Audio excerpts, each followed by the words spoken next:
सलाम सगळ्यांना. किती चांगलं आहे. तुम्हाला लोकांची झोप वगैरे झालेली आहे बरोबर. चेहऱ्यावरून तर सगळे छान दिसत आहेत मला, फ्रेश एकदम. आणि माझा विश्वास आहे की आजच्या वचनासाठी पण तुम्ही तयारी केलेली आहे. आपलं मन, आपलं अंतःकरण प्रार्थनेद्वारे स्वतःला तयार करून या ठिकाणी एकत्र येऊन प्रभूचं वचन ऐकण्यासाठी तुम्ही एकत्रित झालेला आहात. मला दिसत आहे की बहुतेक जण याच ठिकाणी राहत आहेत, त्यामुळं तुम्ही पटकरून लवकर इथं आलेले मला दिसत आहेत. काल रात्रीचा जो संदेश होता त्याच संदेशाला अनुसरून आपण पुढे जाणार आहोत आणि कालच्या संदेशाचं थोडीशी रूपरेषा मी तुम्हाला ऐकून दाखवतो. इकडे लेकरांना गरम होते वाटतं जास्त, फॅन चालू आहे सगळ्यांचा. इकडे जास्त प्लेझेंट लोक आहेत, शांत बसलेले आहेत, कारण त्यांना छान वारं येते. इकडे जरासं फिरवून ह्यांना द्या ना.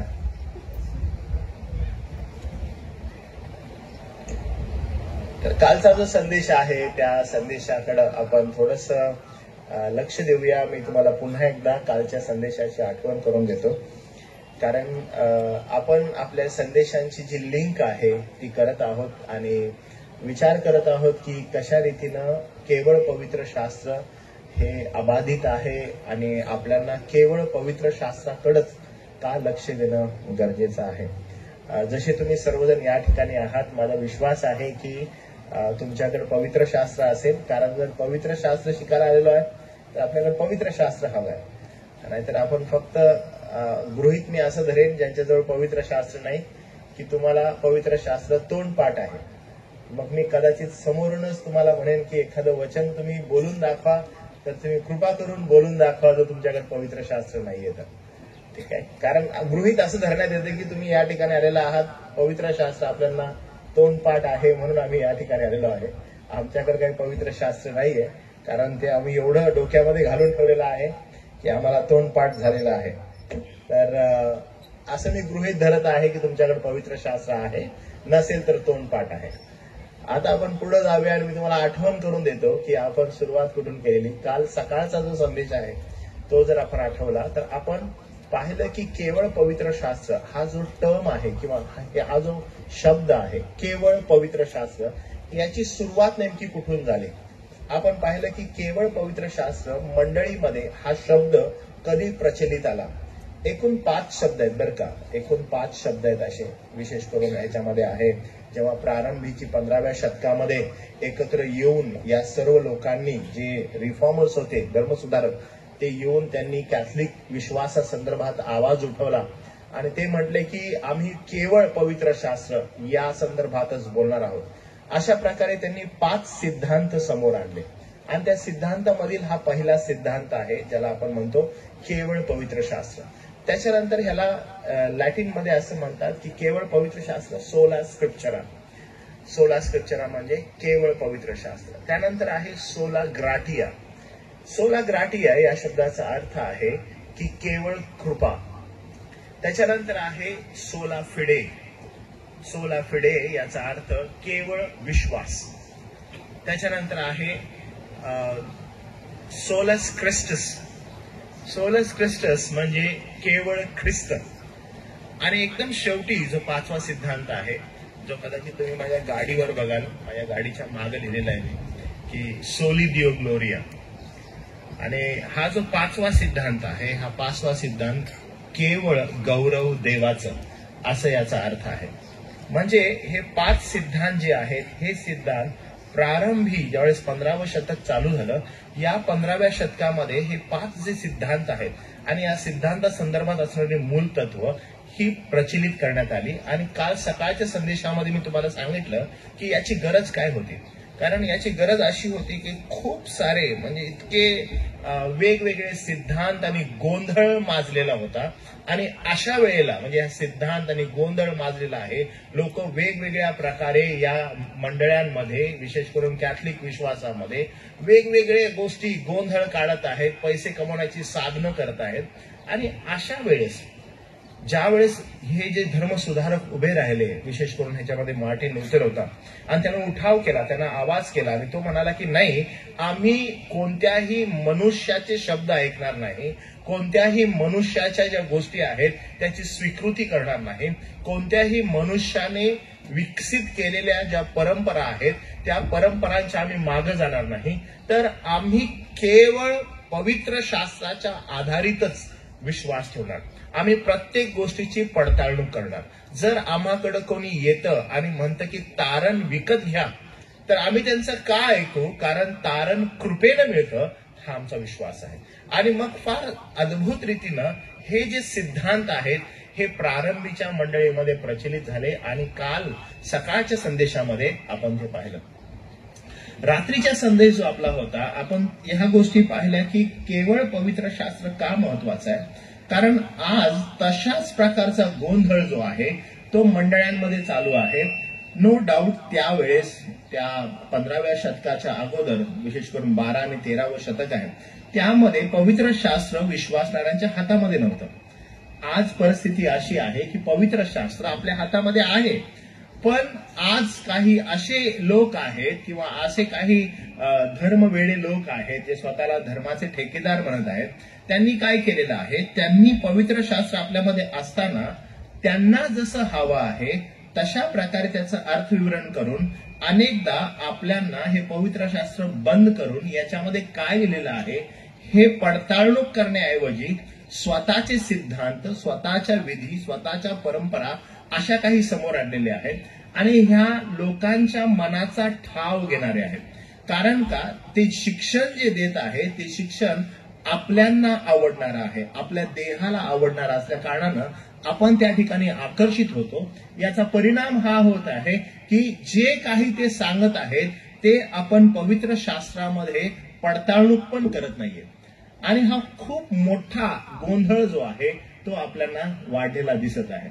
आणि त्यामुळं जो विषय 15व्या शतकामध्ये हाताळण्यात आला तो विषय आजच्या आधुनिक मंडळांसाठी हाताळण्यात येणं गरजेचं आहे का, तर याचं उत्तर आपण कालच्या संदेशामध्ये रात्री पाहिलं की ते हो, आम्हाला ते करावंच लागेल, आम्हाला त्याची पडताळणूक करणं आवश्यक आहे. तर या ठिकाणी जी लेकरं तुम्ही सगळे जमलेले आहात, मी प्रारंभापासून तुम्हाला हे सांगत आहे की तुम्ही जर वचनाच्या शिक्षणामध्ये मुळावलेले नसाल, लेकरांनो, तुम्हाला कोणी कधी येऊन तुमच्या विश्वासासंदर्भात हलवू शकतं आणि तुम्हाला फार दूर ठिकाणी नेऊन ठेवू शकतं. त्यामुळे तुम्ही सर्वांनी पवित्र शास्त्राच्या शिक्षणामध्ये प्रफाऊंड असणं, म्हणजे तुम्ही सर्वांनी याच्यामध्ये शिकवणीमध्ये अतिशय मोठ्या प्रमाणात अभ्यासू असणं हे फार महत्वाचं आहे. जर तुम्ही पवित्र शास्त्र शिक्षणामध्ये अभ्यासू नाहीये पण तुमचा कल जो आहे तो कदाचित ख्रिस्ती म्हणवणाऱ्या अन्य गोष्टींमध्ये आहे, तर त्याचा काय उपयोग नाही. उदाहरणामध्ये मी तुम्हाला सांगतो की आपल्या या भागामध्ये गेले अनेक वर्ष मी येत आहे आणि मी पाहत आहे की आपल्या सगळ्यांचा जो कल असतो, विशेष करून आपलं जे मूळ आहे ते आदिवासी आहे आणि मूळ आदिवासी असल्या कारणानं आपण आपसुकपणे आपला जो कल आहे तो आपला म्युझिक आणि डान्स या साईडला आपला जातो. आणि म्हणून काय होतं अनेकदा की आपण आपल्या ख्रिस्ती विश्वासामध्ये पण या गोष्टी आणण्याचा प्रयत्न करतो आणि त्या गोष्टींना आपण फॉर होतो. उदाहरणामध्ये आता बघा, हा कीबोर्ड आहे, यामाचा कीबोर्ड आहे. बेटा कितीला असेल? 1 लाख. ओके. ते ऍक्टोकार्ड कितीला असेल? 50-60. ओके. मला थोडीशी प्राइस माहिती आहे कारण मला पण इंटरेस्ट आहे म्युझिक मध्ये खूप.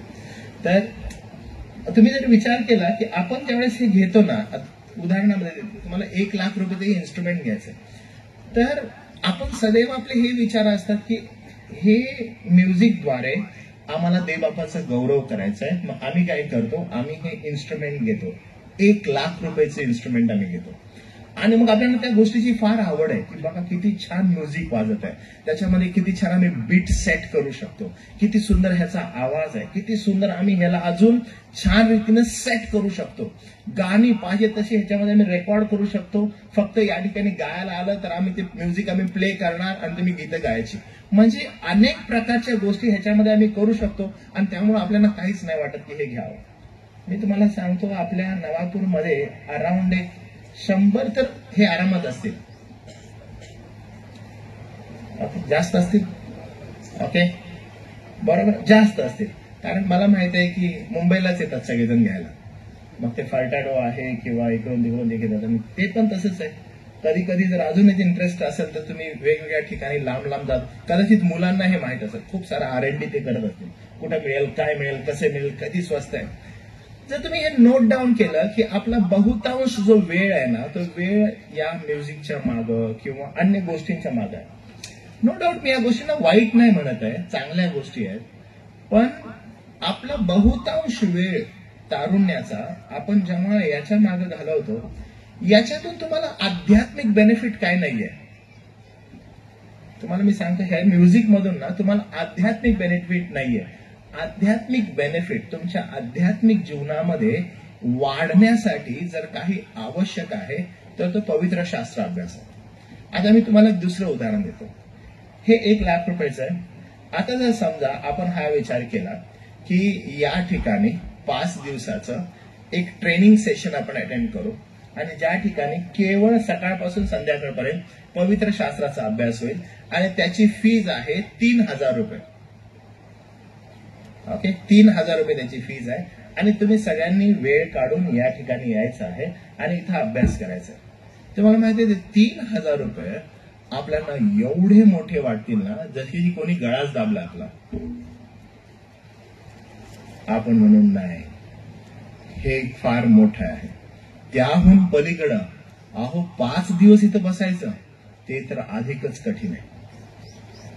आणि आपला जो कल आहे, आपलं जे डिसिजन आहे ना ते आपण विचार करू की आपलं नेमकं कुठं चाललंय. तुम्ही बघा आपलं मन निर्वाधितपणे आपण कुठल्या ठिकाणी जात आहे माहित आहे, ज्या ठिकाणी मनोरंजन आहे, ज्या ठिकाणी ते आपल्याला उत्तेजन देणार आहे आणि आपण त्या ठिकाणी चाललो. पण जे रियल आहे ते इथं आहे. पवित्र शास्त्राचं अध्ययन आहे, पवित्र शास्त्राचं असणारं मनन आहे. जे कोणी तुम्हाला गीतं गायला आवडतं, गाणी गायला आवडतं, आम्हाला पण खूप आवडतं गीतं गाणं, गाणी गाणं आणि आपण छानपैकी त्या देवाची स्तुती करणं. पण त्याचबरोबर ठीक आहे, माझा हा प्रतिप्रश्न आहे की जे तुम्ही गीतं गाता, जे तुम्ही प्रार्थना करता, त्या तुम्हाला पवित्र शास्त्रातील सिद्धांत आणि त्याची मूलतत्व ठाऊक असणं आवश्यक आहे. जर तुम्हाला पवित्र शास्त्राचे सिद्धांत आणि त्याची मूलतत्व ठाऊक नाहीत आणि तुम्ही हे बाकी सगळं करता, त्या गोष्टीचा काहीच उपयोग नाही बरं का.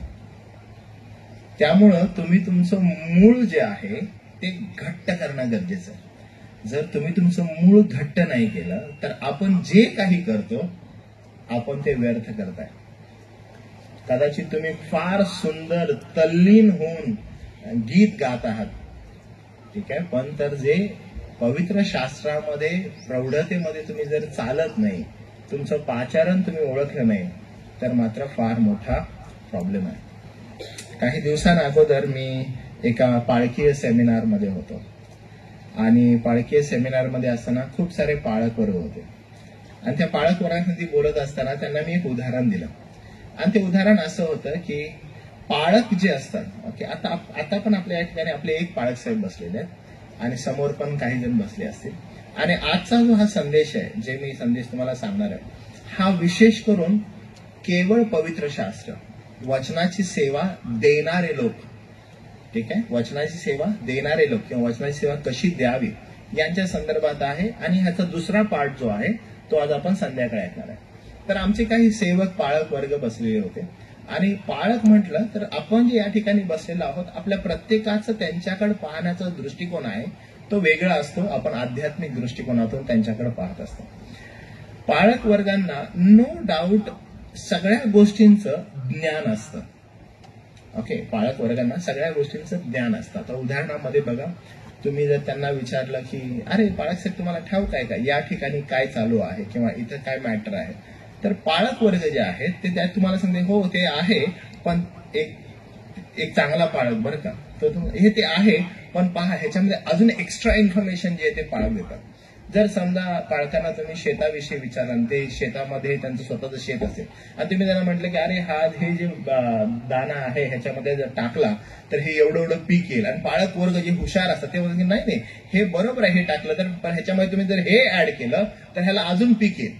मुंबई पुण्यामध्ये जे पाळक आहेत ते अजून जास्त थोडेसे प्रशिक्षित आहेत, आणि जर त्यांना तुम्ही ते घरी आले आणि त्यांना तुम्ही विचारलं की काय पाळक साहेब कोणता स्टॉक चांगला आहे, स्टॉक म्हणजे माहिती ना स्टॉक मार्केट जे असतं, पाळक साहेब कोणता स्टॉक चांगला आहे, तर पाळक वर्ग जे असतात ते तुम्ही बघा कुठल्या स्टॉकमध्ये सध्या टाकलेला आहे, तर आम्ही XYZ स्टॉकमध्ये टाकलेला आहे, तर पैसे ओके ते पाळक साहेब म्हणते की नाही ह्याच्यात नका टाकू, दुसऱ्या कशात तर टाका. मग पाळक साहेब तुम्हाला तिथं सांगतात मुंबई पुण्याचे की याच्यामध्ये जास्त पैसे, याच्यामध्ये जास्त रिटर्न मिळतील, तुम्ही इकडे टाका, तुमचं सेव्हिंग तुम्ही अशा प्रकारे करा. काही पाळक वर्ग आहे ते तुम्हाला सांगतील की तुमचा जो बिझनेस आहे तो अजून चांगल्या रीतीने तुम्ही कसा रन करू शकता. काही पाळक वर्ग आहेत म्हणजे जसा मी आहे, मी माझ्या पाळकीय सेवेमध्ये येण्या अगोदर मी एक इलेक्ट्रिशियन ओटीस मध्ये होतो आणि मी एलिव्हेटर्स बनवायचो. आणि मग एलिव्हेटर्स बनवत असल्या कारणानं कुठल्याही घरात जर मी गेलो तर मी पहिला फॅन बघत असतो, मी पहिला ट्यूब बघत असतो आणि मग मी पाहत असतो की कोणत्या लावलेल्या आहेत, कशा लावलेल्या आहेत, आणि जर त्याच्यामध्ये जर काही ऍडिशन करायचं आहे तर बसल्या बसल्या मी सांगतो इथं जर तुम्ही असं केलं असतं ना तरी अजून चांगलं झालं असतं, कारण का ते माझ्यामध्ये आहे ना अजून, तर मी असं केलं असतं बरं झालं असतं. कोणत्याही लिफ्टमध्ये मी जर गेलो आणि लिफ्ट चालू बंद होत नसेल तर मी माझ्या फॅमिलीला काय घाबरू नका, माझ्या फॅमिलीला म्हणतो मी आहे, लिफ्ट जर मध्ये आधी बंद पडली तर मी बरोबर तुम्हाला इथून बाहेर काढेन. मी मागच्या महिन्यामध्ये मी माझ्या पत्नीला बोलत होता, आमच्या लिफ्टचा काहीतरी प्रॉब्लेम होता आणि ती मला म्हणाली जर अचानक ही लिफ्ट खाली पडली तर काय करायचं. मी म्हटलं बघ जेव्हा ती खाली पडत असेल ना तुला समजलं अचानक वायर तुटली खाली पडत आहे, खाली पडण्या अगोदर थोडीशी उडी मारायची, काही नाही होत. म्हणजे हे सगळं मी तिला सांगत आहे. पण हे का सांगत आहे बरं, कारण त्याच्यामध्ये मला थोडीशी माहिती आहे म्हणून मी हे सांगत आहे. तर मग काही सेवक वर्ग असतात ते त्याच संदर्भात असतात. तुम्हाला बघा लेकरांना मी मगाशी म्युझिक विषयी सांगत होतो, आणि आपलं जे पाचारण आहे प्रत्येकाला असं वाटतं की माझं पाचारण म्युझिकमध्ये. काही जण तरुण या ठिकाणी बसले असतील, ते म्हणत असतील की मला ना वर्शिप लीडर व्हायचंय, मला XYZ गीतकार व्हायचंय, माझं पाचारण अमुक आहे, माझं पाचारण तमुक आहे. पण याच प्रकारे काही पाळक वर्ग असतात जे असं म्हणत असतात की कुठेही गेलो तर आम्हाला त्याचं ज्ञान आहे, आम्ही ते सांगतो. पण प्रियानो एक गोष्ट समजून घ्या, सेवक जो असतो त्याचं एकच पाचारण आहे, आणि ते पाचारण काय माहितीये का, देवाचं वचन सांगणं. याच्या ऐवजी तुम्ही आणि मी कुणाला काहीच सांगू शकत नाही. आपण त्यासाठी नाहीये, जे कोणी सेवक आहे त्या ठिकाणी मला तुम्हाला एनकरेज करू दे, आपण यासाठी नाहीये की घरात जाऊन कुणाची ट्यूब खराब झाली आहे आणि मी ट्यूब रिपेअर करायला लागतो त्या ठिकाणी. माझं पाचारण हे नाहीये की मी इथं चर्चमध्ये यावं, काय शेतामध्ये काही प्रॉब्लेम आहे तुमच्या, हा मी आहे ना चला जाऊया आपण, आणि मग शेतामध्ये जाऊन मी काम करायला. माझं पाचारण ते नाहीये, मला त्यासाठी बोलावलं नाहीये.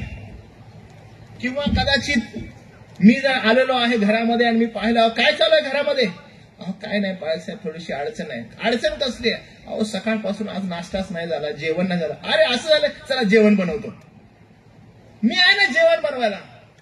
माझं पाचारण ते नाहीये. माझं पाचारण आहे सेवक म्हणून की आध्यात्मिक दृष्टिकोनातून माझ्या मंडळीतील लोकांना परिपक्वतेमध्ये वचनाच्या अधिक सानिध्यामध्ये मी त्यांना कसं चालवावं. म्हणून प्रत्येक सेवकानं हे लक्षात ठेवावं, तुमचं पाचारण हे केवळ पवित्र शास्त्राचं शिक्षण देण्यासाठी आहे, केवळ पवित्र शास्त्र. त्याच्या ऐवजी इतर कोणत्याही प्रकारचं शिक्षण देण्यासाठी तुम्ही पाचारित केलेले नाही आहात. आता ही गोष्ट लक्षात ठेवा बरं का, जे सर्व तरुण आहेत ते. तशाच बरोबर काही आपल्यामधील तरुण असतात ज्यांना असं वाटत असतं की माझं पाचारण उपासना, आराधना करणारा असं काहीतरी आहे, आणि त्या आविर्भावामध्ये काही जण फिरत असतात. काही जण असे असतात की जेव्हा हे वाजवणं झालं, जेव्हा इथे गीत गाणं झालं, माझं काम संपलं. मग त्याचा निकायचा जो ऍटिट्यूड असतो तो एकदम वेगळा असतो. तो असा निघतो आणि मीटिंग मध्ये काही बसत नाही, तो गेला बाहेर. का? माझं काम संपलं, मी वाजवलेलं आहे, मी गायलेलं आहे, इथंच फिनिश झालेलं आहे. मी गायिका आहे, मी गायक आहे, माझं पाचारण गाणं, बाकीचं दुसरं काहीच नाही. मी तुम्हाला सांगतो, तुतार तोंडे आहे तुम्ही जे कोणी आहात ते. तुमचं पाचारण यासाठी बिलकुल नाहीये. पवित्र शास्त्रामध्ये असा कोणत्याही प्रकारचा पाचारण केलेला व्यक्ती नाहीये. तुमचं पाचारण काय आहे माहित आहे? तुमचं पाचारण एकच आहे. तुम्हाला बघायचं आहे कोणतं आहे? सगळे जे तरुण बसलेत त्यांना केवळ पवित्र शास्त्र काय सांगत आहे तुम्हाला? तुमचं पाचारण लक्षात घ्या. तुमचं पाचारण आहे रोमकरासपत्र याचा 12वा अध्याय वचन 1 आणि 2.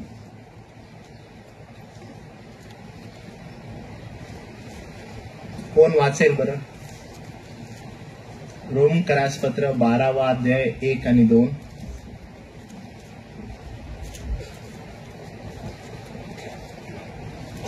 म्हणून बंधुजन हो, मी देवाच्या करुणेमुळे तुम्हाला विनवितो की तुम्ही आपली सर्व जीवन पवित्र व देवाला ग्रहणीय यज्ञ म्हणून समर्पण करावे. ओके, थांबा जरासं.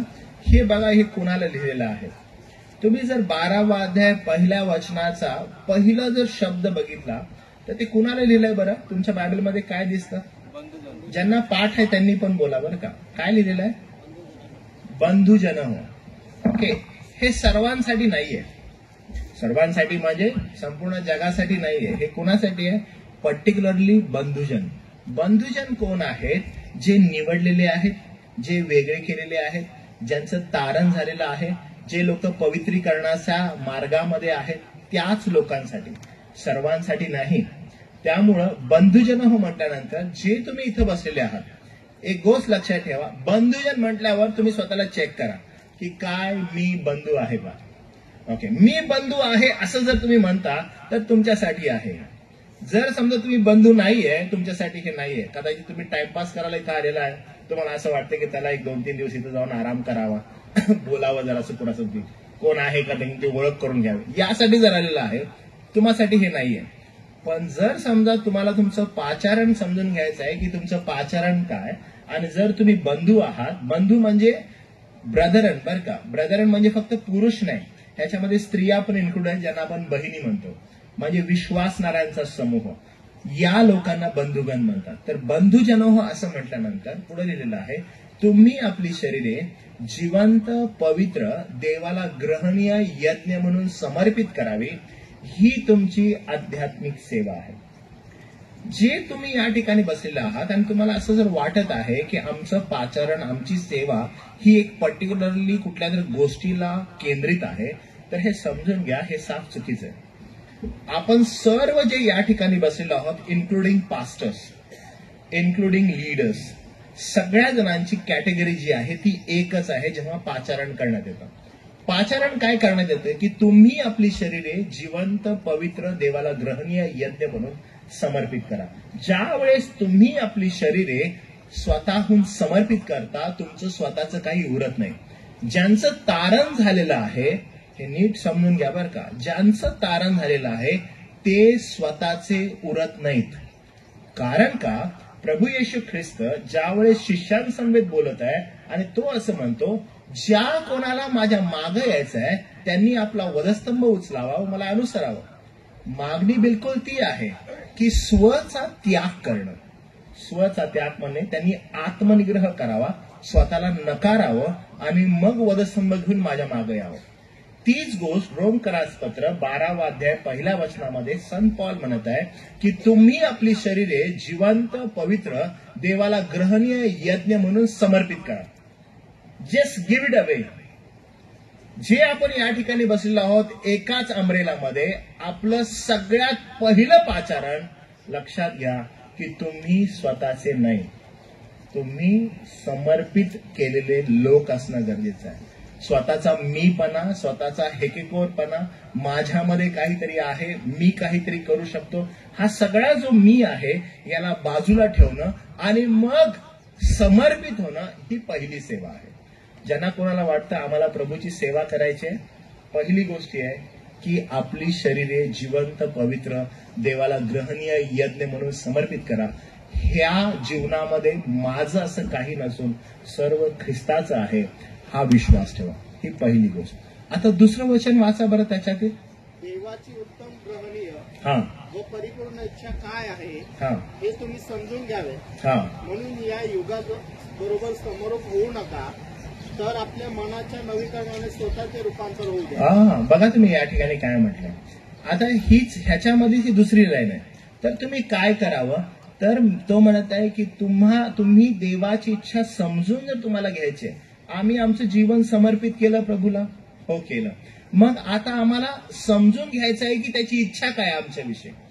जर तुम्हाला असं वाटत आहे की देवाची इच्छा माझ्याविषयी काय आहे मला कळणं आवश्यक आहे, मला समजायला पाहिजे. इथं बसलेले बहुतेक जे तरुण आहेत तुम्हाला बिलकुल तसं वाटत आहे की देवाची इच्छा माझ्या संदर्भात काय आहे, काय मी काम करावं, काय मी सेवा करावी, काय मी जे मला सध्या प्राप्त झालेलं आहे त्या संदर्भात मी काय करावं, सध्या मी करावं तर काय करावं. अशा ज्यावेळेस प्रश्न तुमच्या इर्द निर्माण होतात त्यावेळेस हे वचन आपल्याला सांगतं की देवाची परिपूर्ण इच्छा ही काय हे तुम्हाला जर समजून घ्यायचं आहे तर पुढे काय म्हटलेलं आहे वाचा बरं ते पुन्हा एकदा. देवाची उत्तम ग्रहणीय व परिपूर्ण इच्छा काय आहे हे तुम्ही समजून घ्यावे. हा. म्हणून काय म्हटलं, या युगाबरोबर समरूप होऊ नका. म्हणजे या युगाबरोबर ज्या गोष्टी आहेत किंवा या युगाच्या ज्या गोष्टी आहेत त्याच्याबरोबर समरूप होऊ नका, त्याच्यापासून विभक्त व्हा. तरुणांनो, मी तुम्हाला सांगतो की काय नेमकी घटना घडत आहे की आपण म्हणत आहोत की आम्ही प्रभूला समर्पित आहोत, आम्हाला समर्पित होऊन प्रभूची सेवा करायची आहे. आणि जर समर्पित होऊन प्रभूची सेवा करायची तर आपण काय करत आहोत बघा, या युगाबरोबर समरूप होऊ नका असं म्हटलेलं आहे. आणि आपण काय करत आहोत, या युगामध्ये ज्या गोष्टी चालू आहेत आम्हाला समरूप नाही व्हायचं आहे या युगाबरोबर, या युगातील गोष्टींबरोबर बाहेर जाऊन समरूप नाही व्हायचं आहे. तर एक नवीन ट्रेंड निघालेला आहे. युगाच्या ज्या गोष्टी आहेत त्या या जगात घडत असणाऱ्या गोष्टी मंडळीत कशा आणता येतील. म्हणजे आम्ही युगाच्या आतमध्ये नाही जाणार, आम्ही जाऊन या जगाबरोबर बाहेर समरूप नाही होणार, तर कशा रीतीनं आम्ही या जगालाच मंडळीमध्ये आम्हाला आणता येईल. आणि हा पुरेपूर प्रयत्न चालू आहे. आणि म्हणून वचन ज्यावेळेस आपण वाचतो, काय तुम्हाला सेवा करायची आहे, हो आम्हाला सेवा करायची आहे, तर समर्पित व्हा. दुसरी गोष्ट असं म्हटलंय, काय तुम्हाला त्याची इच्छा समजून घ्यायची आहे, हो समजून घ्यायची आम्हाला त्याची इच्छा, तर या युगाबरोबर समरूप होऊ नका. अरे काय मागणी आहे बघा या ठिकाणी. मग एक अतिशय उत्तम अशी शक्कल आपण लढवलेली आहे. ती शक्कल अशी आहे की युगाबरोबर बाहेर समरूप होण्यापेक्षा का नाही युगालाच आतमध्ये घ्यावं. मग तुम्ही बघा जगामध्ये ज्या गोष्टी चालू आहेत त्या मंडळीमध्ये कशा आणता येतील हा पुरेपूर प्रयत्न तुम्हाला दिसतो. मग याला वचनाशी तडजोड केली जाते. वचनातील केवळ पवित्र शास्त्र ज्याला आपण म्हणतो या वचनांचा दुरुपयोग केला जातो आणि तोडून आणि मोडून अर्धवट सत्य सादर केलं जातं आणि त्या अर्धवट सत्याच्या आधारावर मंडळीमध्ये जगातील गोष्टी समाविष्ट केल्या जातात. उदाहरणामध्ये मी सांगतो, उदाहरणामध्ये मंडळीमध्ये स्त्रियांनी गप्प राहावं असं शिक्षण आहे पवित्र शास्त्रामध्ये. पण मग आपण तोडून मोडून जगामध्ये चाललेलं आहे की एव्हरीवन इज इक्वल, प्रत्येक जण इक्वल आहे, प्रत्येक जण समान असल्या कारणानं जी संधी जगामध्ये आहे ती संधी मंडळीमध्ये पण असावी, म्हणून तिला कशा रीतीनं माईक देण्यात येईल हा पुरेपूर प्रयत्न चालू आहे. म्हणून जगामध्ये जे चालू आहे ते मंडळीमध्ये कसं आणता येईल हा प्रयत्न असताना पवित्र शास्त्रामध्ये जी काही वचनं आहेत त्या वचनांच्या आधारित शिक्षण देऊन अशा लोकांना पुढे आणण्यात येतं आणि संधी देण्यात येते. आणि मग तिची जी मूळ जबाबदारी आहे, तिला जी जबाबदारी सोपवण्यात आलेली आहे, ज्या घटनेद्वारे ती त्या पापामध्ये पडलेली आहे, तिला त्या पापाची जाणीव न करता जी अद्भुत आणि महान जबाबदारी तिच्यावर तिच्या कुटुंबाच्या आणि लेकरांची सोपवलेली आहे, त्याला डावलून त्या स्त्रीला अशा रीतीने पुढे आणण्यात येतं की ज्याद्वारे ती आणि तिचं संपूर्ण कुटुंब आणि त्याचबरोबर ऐकणारेही डॅमेज होतात. पवित्र शास्त्रातील वचनांचा आधार घेऊन तोडून मोडून अर्धवट सत्य समोर आणलं जातं. उदाहरणामध्ये जसं मी मगाशी सांगितलं की दुसरं सत्य की हे लोक तरुण जे आहेत आपले, या तरुणांना सांगितलेलं आहे की तुम्ही आपली शरीरे जिवंत पवित्र देवाला ग्रहणीय यज्ञ म्हणून समर्पित करा. आणि मग हे करत असताना ही तुमची आध्यात्मिक सेवा आहे. ज्यावेळेस आपण पवित्र शास्त्रात बघतो, पवित्र शास्त्रामध्ये तरुण मुलांना सांगितलेलं आहे की तुम्ही वचनामध्ये अधिक मोठ्या प्रमाणात प्रोफाउंड व्हा, शिक्षण घ्या, सिद्धांतिक स्वरूपाचं घ्या, यासाठी की जेव्हा तुमचा विवाह होईल, विवाह मुलांचा होणार नाही, विवाह पुरुषांचा होणार आहे, तर मुलांपासून पुरुषाची जो प्रवास आहे तो तुम्हाला प्रवास करायचा आहे. आध्यात्मिक दृष्टिकोनातून तुम्हाला परिपक्व व्हायचं आहे. परिणाम हा होणं आवश्यक आहे की ज्या वेळेस तुम्ही परिपक्व व्हाल, विवाह कराल, तुम्ही तुमच्या पत्नीला, तुम्ही तुमच्या लेकरांना आध्यात्मिक प्रौढतेमध्ये चालण्यासाठी उत्तेजन द्याल. आणि अशी तयारी तुम्हाला करायची आहे. तुम्ही बघा काय मोठी ट्रिक सैतानाने केली. त्यानं काय केलेलं आहे, त्याने एक मोठा गेमच केलाय. त्यानं आपल्या लेकरा बाळांच्या मनामध्ये हे टाकलंय, शिक्षण घेण्याची तुला काही गरज नाही, तुझ्या हातामध्ये मी असे काही इन्स्ट्रुमेंट देतो, तुला असं वाटेल की तू देवाची सेवा करतायस. आणि मग विवाहानंतर ज्यावेळेस जबाबदारी येते कशा संदर्भात की आध्यात्मिक शिक्षण देण्यासंदर्भात, त्यावेळेस हा जो मुलगा आहे, हा मुलगा असं म्हणतोय की मी पण गाणं गात होतो, तू पण आता गाणं गायचंय. आणि आपल्याला त्या गोष्टीचा मोठेपणा आहे. गीत गाणं चुकीचं नाहीये. आणि ह्याला आपण दुजोरा काय देतो की दावीद नाही का गीत गात होता, दावीद नाही का नाचला, दावीद नाही का, आणि ह्या गोष्टींचं आपण काय करतो, तुलना करायला लागतो. पुन्हा एकदा मी तुम्हाला सांगतो की जर तुलना करायची आहे तर तुम्हाला पूर्ण करणं गरजेचं आहे.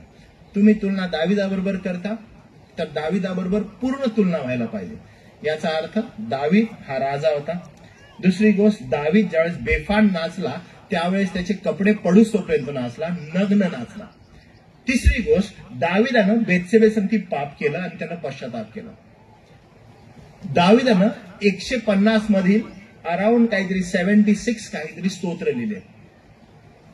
मला तुम्ही सांगा, जर दाविदाबरोबर कम्पेअर करण्यात येतं तर दाविदाबरोबर पूर्ण कम्पेअर करायचं. जसं मला संधी साधूपणानं हवं तेवढं कम्पेअर तुम्ही करू नाही शकत. की मला जेवढं हवंय, मला नाचायचंय मी दाविदाबरोबर कम्पेअर करतो, मला गायचं आहे मी त्याच्याबरोबर कम्पेअर करतो, मला म्युझिक वाजवायचंय मी त्याच्याबरोबर कम्पेअर करतो. दावीद हा पूर्णपणे त्याला समर्पित नव्हता बरं का. दावीद ह्याचा जो कॉल आहे तो होता त्यानं राजा बनावं, इस्रायलाचा राजा व्हावं, हा त्याचा कॉल होता. ऍडिशनल या गोष्टी त्याला येत होत्या आणि त्याचा उपयोग झाला. आज प्रॉब्लेम हा होत आहे की या ऍडिशनल ज्या गोष्टी आहे ना, आपल्याला असं वाटतं की हेच मूळ आहे. तुम्ही समजून घ्या की आपलं पाचारण काय आहे, तुम्हाला कशा संदर्भात बोलवलेलं आहे. उदाहरणामध्ये तरुण मुली आहेत. तुम्हाला ठाऊक आहे का मुलींनो की तुमचं पाचारण काय आहे, तुम्ही कशा रीतीनं आपलं व्यक्तिमत्व पुढे घडवायचं आहे. तरुणीं संदर्भात पवित्र शास्त्र म्हणतं की तुम्ही तुमच्या तरुणपणामध्ये पूर्णतः प्रभूला समर्पित आणि अधीन जीवन जगावं. जर तुम्ही प्रभूच्या अधीन जीवन जगाल विवाहा अगोदर, विवाहानंतर तुमच्या पतीच्या अधीन जगण्यास तुम्हाला मदत होईल. आणि त्यामुळे हे समजून घेणं गरजेचं आहे की ज्यावेळेस तुम्ही एकत्र येता त्यावेळेस तुम्ही तुमच्या पाचारणा क्लिअर आहात का. ज्या केवळ पवित्र शास्त्रासंदर्भात आपण बोलत आहोत, सांगत आहोत, तर हे केवळ पवित्र शास्त्र तुम्हाला काय शिकवतं. म्हणून जी जबाबदारी आहे, जे तुमचं पाचारण आहे, त्याला चेक करणं गरजेचं आहे की माझं पाचारण काय आहे. म्हणून आज आपण ज्यावेळेस पुढे जात आहोत, वचन सांगण्यासाठी पाचारण केलेल्या लोकांसंदर्भात केवळ पवित्र शास्त्र काय म्हणत आहे याकडे थोडंसं लक्ष देणं गरजेचं आहे. कारण आपण सर्वजण जे या ठिकाणी बसलेलो आहोत, अनेकांची इच्छा असते की आम्ही वचन सांगावं, आम्ही वचन बोलावं इतरांना. काय आपण त्यासाठी तयार आहोत? काय त्यासाठी कोण व्यक्ती तयार असणं गरजेचं आहे? जे या ठिकाणी बसलेले आहेत आणि जे वचनाचं शिक्षण देत आहेत, तुम्ही फार काळजीपूर्वक हे ऐका. त्याचबरोबर जे वचनाचं शिक्षण देत नाहीत तुम्ही पण हे काळजीपूर्वक ऐका. कारण का, जेव्हा वचनाचं शिक्षण देणारे समोर असतील त्यांची पारख करण्यास तुम्हाला सहाय्यता होईल, तुम्हाला मदत होईल. तर आपण पहिला वचन वाचूया की केवळ पवित्र शास्त्र जर शिकवायचं आहे आणि शिकवणारे जर आपण लोक आहोत तर आपल्यासाठी कोणतं शिक्षण देण्यात आलेलं आहे. 2 तिमोथी याचा 2 अध्याय आणि 15 वचन.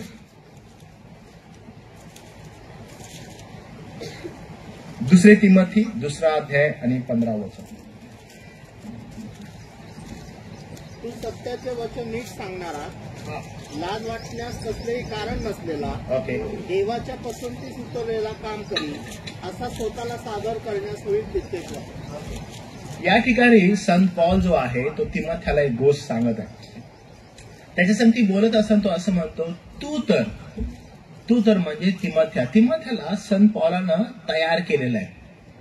आणि तयार केलेला आहे. आणि संत पॉल जो आहे तो तिमोथ्याला ज्यावेळेस हे पत्र लिहितो, तिमोथी हा इफिसच्या चर्चचा पास्टर आहे बरं का.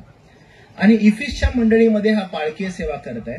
आणि इफिसच्या मंडळीमध्ये असताना पॉल तिमोथ्याला वारंवार ही गोष्ट सांगत आहे, शिकवत आहे आणि आठवण करून देत आहे की तुझं पाचारण काय आहे. जे तुम्ही इथं वचनाचं शिक्षण देणारे आहात, थोडंसं काळजीपूर्वक लक्ष द्या की या ठिकाणी वचन काय सांगत आहे. संत पॉल तिमोथ्याला एनकरेज करतो आणि तिमोथ्याला असं म्हणतो, तू तर सत्याचे वचन योग्य विभागणी करून नीट सांगणारा.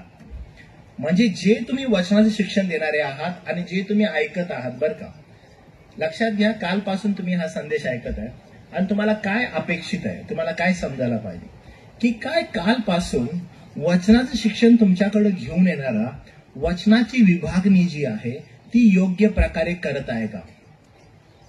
ठीक आहे का, येऊन तो उभा राहिलेला आहे आणि मग सांगत असताना मन घडंत काही गोष्टी येऊन बोलत आहे. जो कोणी वचनाचं शिक्षण देतो त्यानं हे लक्षात घेणं गरजेचं आहे की तो वचनाची योग्य विभागणी करून नीट सांगत आहे का. कारण त्यासाठीच तुमचं पाचारण आहे. पहिली गोष्ट समजून घ्या की शिक्षकाने जेव्हा कधी पवित्र शास्त्र उघडतो तर या ठिकाणी ते केवळ पवित्र शास्त्र आहे. तर उघडल्यावर त्यानं ते नीट वाचावं आणि समजून घ्यावं पहिला. जर समजा तो नीट वाचत नाही आणि समजून घेत नाही, त्याचा परिणाम काय होतो की चुकीच्या रीतीनं तो शिकवतो आणि त्याचा जो अर्थ आहे तो अर्थ तो चुकीच्या रीतीनं पुढे आणतो. आणि त्यामुळे याविषयी संत पॉल तिमोथ्याला असं म्हणतो, तू तर सत्याच्या वचनाची नीट विभागणी करणारा. विभागणी म्हणजे टू डिवाइड दॅट वर्ड. तुला ते समजायला हवंय की याची विभागणी तू कशी करत आहेस. कधी कधी अयोग्य रीतीने विभागणी होते आणि त्याचे परिणाम मंडळांना भोगावे लागतात. जसं मी मगाशी तुम्हाला सांगितलं की जे पाचारण तुमचं आहे त्या पाचारणापासून अनेकदा तुम्हाला हिसकावून घेण्यात येतं. जसं तरुण तुम्हाला बघा, कधी ना काळी कोण खांद्यावर हात ठेवून असं बोललेलं आहे की देव तुला येणाऱ्या दिवसामध्ये मोठा वर्शिपर बनवेल, देव तुला येणाऱ्या दिवसामध्ये एक मोठा महान काहीतरी गीतकार बनवेल. आणि मग असं बोलल्यावर आतील भ्रष्ट मनुष्याला बिलकुल तसंच काहीतरी पाहिजे आणि त्या दृष्टिकोनातून तो तिकडे आकर्षित होतो आणि मग त्याला काहीतरी वचनांचा आधार देण्यात येतो. पण मला तुम्हाला सांगून दे की तुमचं जे पाचारण आहे, जे वचन सांगतात त्यांचं बरं का, आणि जे तुम्ही ऐकत आहात, जे तुम्ही वचनाची फोड करत नाही, वचन फोडून सांगत नाही, ते तुम्ही लक्ष देऊन ऐका. कारण तुम्हाला पारख करण्यास हे सोयीस्कर होईल की जो कोणी संदेशवाहक आहे तो संदेशवाहक वचनाची जी फोड आहे ती योग्य रीतीने करणारा असावा, मन घडंत नसावा. त्याला सर्वप्रथम वचन समजणं गरजेचं आहे. मला एक आठवतं की एका ठिकाणी मी गेलेलो होतो आणि काही मंडळीतील लोक त्या मजकडे आले आणि मला ते येऊन असे म्हणाले की पाळक साहेब, पुष्कळ वर्षांनंतर अशा प्रकारचं वचन आम्ही ऐकलेलं आहे वगैरे, ते मला बोलत होते. आणि मला कळत आहे की कठीण सध्या समय आहे, वचनाचं शिक्षण देणारे लोक फार कमी आहेत, वचनाची फोड करून सांगणारे लोक फार कमी आहेत. आणि ही गोष्ट ज्ञात आहे, ही गोष्ट माहीत आहे, मला कळतंय हे असं चालू आहे. आणि मी फक्त त्यांना हो बरोबर आहे असं बोललो. त्यानंतर ते असे म्हणाले की आम्ही आमच्या XYZ एक सेवक आलेले होते आमच्याकडे संदेश देण्यासाठी, आणि ते संदेश देतो त्यांनी काहीतरी वेगळा संदेश ते आम्हाला सांगत होते. आणि अशा वेळेस आमच्या कमिटीतील काही लोक त्यांच्याकडे गेले आणि ते म्हणाले आता आम्ही तुम्हाला एवढ्या लांबून बोलवलेलं आहे, आम्ही तुम्हाला इथून असं पाठवू शकत नाही, पण आमची एक विनंती तुम्हाला आहे की तुम्ही काय करा, तुम्ही समोर गेल्यानंतर ऍटलिस्ट मेसेज देऊ नका आम्हाला काही, कारण तुम्ही मेसेज दिला तर तो चुकीचा देत आहात. तर तुम्ही एक काम करा, तुम्ही समोर जा आणि तुम्ही केवळ वचन वाचा, दुसरं काहीच करू नका, कारण वचनच आमच्या संगती बोलेल अशी आम्ही प्रभूचरणी प्रार्थना करतोय. न जाणो तुम्ही जर बोला लागला तर तुम्ही वचनाची योग्य विभागणी करत नाहीये. प्रियांनो, सेवक हा वचनाची योग्य विभागणी करणारा असावा. सेवक योग्य विभागणी कधी करेल बरं? सेवक जेव्हा त्याला वचन योग्य समजेल तेव्हा तो योग्य विभागणी करेल. म्हणून माझी विनंती आहे, जे या ठिकाणी सेवक आहेत त्यांनी वचनाची योग्य विभागणी करणारे असावे. कारण तुम्हाला आठवतं कालचा संदेश, खूप गोंधळ चालू आहे. केवळ पवित्र शास्त्र हे एवढं महत्वाचं आहे, मग केवळ पवित्र शास्त्र जर एवढं महत्वाचं आहे त्याची जबाबदारी किती महत्वाची असेल. कारण पवित्र शास्त्रामध्ये लिहिलेलं आहे की जो सुवार्ता सांगतो त्याचे पाय किती मधुर आहेत माहिती आहे का तुम्हाला? वाटा किती मधुर आहे माहिती आहे का तुम्हाला? वाटा आपल्याला किती मोठा मिळणार आहे माहिती आहे का तुम्हाला? जर वाटा आपल्याला मोठा मिळणार आहे तर कशा रीतीनं आपण याचा योग्य अर्थ लावून शिकवलं पाहिजे याचा विचार आपण करायला पाहिजे. आज सकाळ सकाळी मला 8 वाजता एक फोन आला पुण्यावरून, आणि ते माझ्या काही डेट्स मागत होते, आणि पुण्याचं चर्च आहे, त्यांचा अट्टहास आहे की मी त्यांना शिकवायला यावं, आणि त्या अशा डेट्स मागत आहेत की जसं राबेन दादांनी मला हट्ट केला की तुम्हाला रविवारी थांबायचंय, आणि माझी इच्छाच नव्हती रविवारी थांबायची, पण ते एकदम हट्टाला भेटले की नाही तुम्ही थांबा, बघा काय होतं का, ऍडजस्ट करा, कारण रविवार मी देत नाही सध्या कुणाला. माझी इच्छा असते की रविवारी मी माझ्या चर्चमध्ये असावं, आणि ते म्हटले की नाही काहीतरी ऍडजस्ट करा, बघा ना आपले प्रीचर स्नेहल यांना तुम्ही तिकडे पाठवा वगैरे. मग आज आमच्या चर्चला प्रीचर स्नेहल डोंगरदिवे जात आहेत. मी म्हटले काही करा आणि काही ऍडजस्ट करून या. आणि आज सकाळचा पण जो फोन आहे तो बिलकुल तसाच आहे. ते म्हणाले की काही करा पण तुम्ही एक रविवार आमच्यासाठी करा. बघा आपण शुक्रवार येत आहे, शुक्रवार, शनिवार, रविवार आणि सोमवार असे दिवस आहेत, आणि आम्हाला काही मिस नाही करायचं. आणि मी त्यांचं ते ऐकत होतो, आणि मी त्यांना म्हटलं की मला माफ करा, मी तुम्हाला रविवार नाही देऊ शकत. मग ते थोडा वेळ थांबले, मग थोडा वेळ थांबून ते विचार करू लागले की काय करू शकतो. कारण का ते म्हणाले की अहो म्हणजे एवढं का मला फोर्स करताय, तुम्ही अजून कोणाला तरी बोलवू शकता, तुम्ही कोणाला तरी अजून अप्रोच करा. आणि त्यांना ते मग एक शब्द म्हणाले, ते म्हणाले अहो खूप कमी आहे जे वचनाचं शिक्षण, आणि एकदम वयोवृद्ध पाळक आहेत ते म्हणाले की खूप कमी आहे पाळक साहेब, वचनाचं शिक्षण देणाऱ्यांची खूप कमी आहे, वचनाचं अर्थविवरण करून सांगणाऱ्यांची खूप कमी आहे. तर मंडळीची इच्छा आहे की तुम्हीच यावं. मग मी असा विचार केला की ठीक आहे, आणि त्यांना मी सांगितलं की रविवारच्या दिवशी मग एक काम करतो, मी शनिवारी तुम्हाला शिकवेन रात्री, आणि खंडाळ्याला सेमिनार आहे, मी बाईकवरून येईन, मी रात्री तुम्हाला शिकवेन, रात्रीचं झाल्यानंतर मी रात्री निघून जाईन, मी संडेचं माझं चर्च करेन, संडेला दुपारी मी पुन्हा बाईक घेईन आणि पुन्हा येईन, आणि मग नंतरचे 2 दिवस मी तुम्हाबरोबर असेल, पण मी माझं चर्च नाही मिस करू शकत. आणि ते म्हणाले डन. आता हे मी तुम्हाला का सांगत आहे, याचा उद्देश हा आहे की आपण हे समजून घ्यावं की हे शिक्षण घेणं आणि वचनाचं योग्य अर्थविवरण करणं हे किती महत्वाचं आहे, आणि मंडळीला आज त्याची किती गरज आहे. जर गरज आहे तर त्यासाठी मी कसा अवेलेबल होऊ शकतो, आणि जर मी अवेलेबल व्हायला पाहिजे तर त्यासाठी जर मला काही त्रास होत आहे, मी विलिंग आहे त्या गोष्टीचा, मी अॅग्री आहे की तो त्रास सहन मी करू शकतो. त्यासाठी कितीही धावपळ झाली तरी चालेल, पण हे करू शकतो का? ऍब्सोल्युटली मला करायला पाहिजे, कारण ते गरजेचं आहे.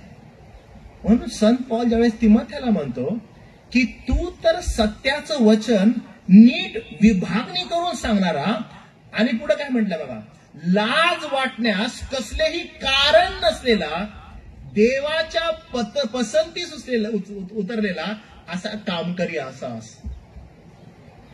सेवा करणाऱ्यांनो, आपण कोण आहोत माहितीये? आपण कामकरी आहोत. आणि जर कामकरी म्हटलं तर बघा, आता आपलं हे बाजूला शेत आहे आणि या शेतामध्ये त्याचा एक मालक आहे आणि त्या मालकानं हे नांगरण्यासाठी कामकरी ठेवलेला आहे. आणि तो कामकराचं ते काम आहे की या शेतामध्ये त्याला ते नांगरून घ्यावं, यासाठी की संध्याकाळी जेव्हा मालक त्याचा हिशोब करेल तो त्याला मोबदला देईल. We are that. आपण ते आहोत. आपण कामकरी आहोत. आपल्याला त्याच्या शेतामध्ये काम करण्यासाठी पाचारण केलेलं आहे. आणि लक्षात घ्या, आपण कामकरी असल्या कारणानं आपला हिशोब होणार आहे. आपलं पाचारण आहे ते आणि आपल्याला करायचं आहे. पण करत असताना समजा इथं जो नांगरणारा आहे तो म्हटला की मालक कुठं काय बघतो, मला जसं नांगरायचंय तसं मी नांगरेल. तो पहिला एक कुदळ मारेल आणि शांत बसेल. तो मला करायचंच नाही पुढं, किंवा नुसतं कुदळ मारत जाईल. त्याला नांगरायचं कसं तेच नाही माहिती. त्याला ठाऊकच नाही की योग्य विभागणी मला कशी करायची. त्यानं काय होईल माहित आहे? हसं होणार. लोक बघून ह्याला काय माहित आहे. आणि ते बाजूच्या शेतामध्ये बघतात की दुसरे कामकरी कसे काम करतात. विचार करा आपली किती विचित्र परिस्थिती असेल. म्हणून आपण जर कामकरी आहोत तर वचनाची योग्य विभागणी करणारे केवळ पवित्र शास्त्र हे एकमेव ध्येय आपलं असलं पाहिजे. की पवित्र शास्त्र पाहणं, ते शिकणं, ते शिकवणं आणि योग्य अर्थ लावून शिकवणं, यासाठी की कसल्याही प्रकारचं लाज वाटण्यास कारण नसलेले व देवाच्या पसंतीस उतरलेले कामकरी असे स्वतःला सादर करण्यास होईल तितका प्रयत्न कर. म्हणजे आपण एकच गोष्ट करायची की मला केवढा प्रयत्न करायचा आहे की मी योग्य रीतीनं शास्त्राचं अर्थविवरण करेन, त्यासाठी मी शिकेन आणि तेच तुम्हाला कार्य करायचं आहे. जे तुम्ही या ठिकाणी आहात आणि फक्त ऐकत आहात, तुम्ही वचनाचं शिक्षण देत नाही. लक्षात घ्या, तुम्हाला हे पारख करण्यासाठी फार उपयोगाचं आहे. काय ज्याचं मी ऐकत आहे तो वचनाची योग्य विभागणी करत आहे, काय त्याने योग्य अर्थविवरण करत आहे, काय त्याने शास्त्राचं योग्य निरीक्षण केलेलं आहे. प्रियांनो, हे जर केलेलं आहे, तुम्ही तो शिकवणारं वचन ऐकू शकता आणि आपल्या जीवनामध्ये त्याचं लागूकरण करू शकता. यासाठी आपल्याला पाचारण आहे आणि ते आवश्यक आहे. आता बघा, दुसरी गोष्ट याच्यामधली जी फार महत्वाची आहे. याकोबाचं पुस्तक याचा 3रा अध्याय आणि 1 वचन. याकोबाचं पुस्तक याचा 3रा अध्याय आणि 1 वचन. कोण वाचतं बरं? इब्री लोकास पत्रानंतर आहे बरं का.